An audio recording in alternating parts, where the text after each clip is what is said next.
ஒரே ஒரு யுத்தம் உனக்குரியது அல்ல, அது எனக்குரியது. கர்த்தர் உங்களுக்காக யுத்தம் பண்ணுவார், நீங்கள் சும்மா இருப்பீர்கள். அதோட அர்த்தம் என்ன தெரியுமா? ஒரே ஃபைட்டுப்பா, நான் அந்த பேட்டில் பார்த்துக்கிறேன், நீ யுத்தம் பண்ணாத. ஆனால் நீ ரிஸ்க் எடுக்க ஆயத்தமாக இருக்கணும். செங்கலுக்கு முன்னாடி விசுவாசம் நிற்க ஆயத்தமாக இருக்கணும். அல்லேலூயா.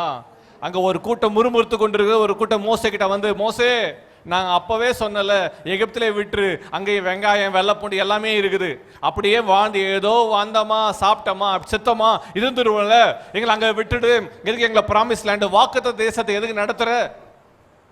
சிலருக்கு எகிப்து பிடிச்சிருக்குது, சிலருக்கு அடிமைத்தனத்திலே கஷ்டத்திலே இருக்குது, சிலருக்கு பிடிச்சிருக்குது. ஆனால் தேவன் நம்மள வச்சிருக்க அழைப்பு என்ன தெரியுமா? நீ வாக்குத்தத்தத்தை சுதந்திரிக்கிறவனாய் சுதந்திரவாளியா இருக்கணும். ஒரு ஆமேன்னு சொல்லுங்க பார்க்கலாம். யாரெல்லாம் அடிமையா இருக்க விரும்புறீங்க, சுதந்திரவாளியா இருக்க விரும்புறீங்க? அடிமையா இருக்க விரும்ப கை தூக்க பார்க்கலாம்.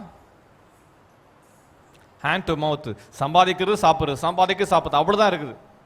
சேவிங்ஸோ பேங்க் பேலன்ஸோ கடனே வாங்காமல் வீடு வாங்குறதோ, கடனே வாங்காமல் கார் வாங்குறதோ, கடனே இல்லாமல் நமக்கு தேவை எல்லாவற்றையும் சபதரித்து வைத்துக் கொள்வதோ, தேவன் அப்படிப்பட்ட ஆசீர்வாதத்தை வச்சிருக்கிறார்.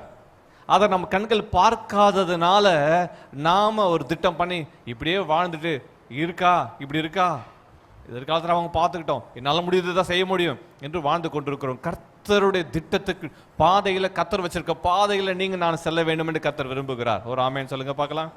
அல்லேலூயா. ஆண்டவர் வச்சிருக்கிற பாதை பியூட்டிஃபுல். அல்லேலூயா. அந்த அழகான பாதையில் நெருக்கம் இருக்கலாம், ஆனால் வாழ்நாளெல்லாம் நெருக்கம் இல்லை. ஒரு நெருக்கத்தை பின்பு பெரிய பெருக்கத்தை பார்க்க முடியும்.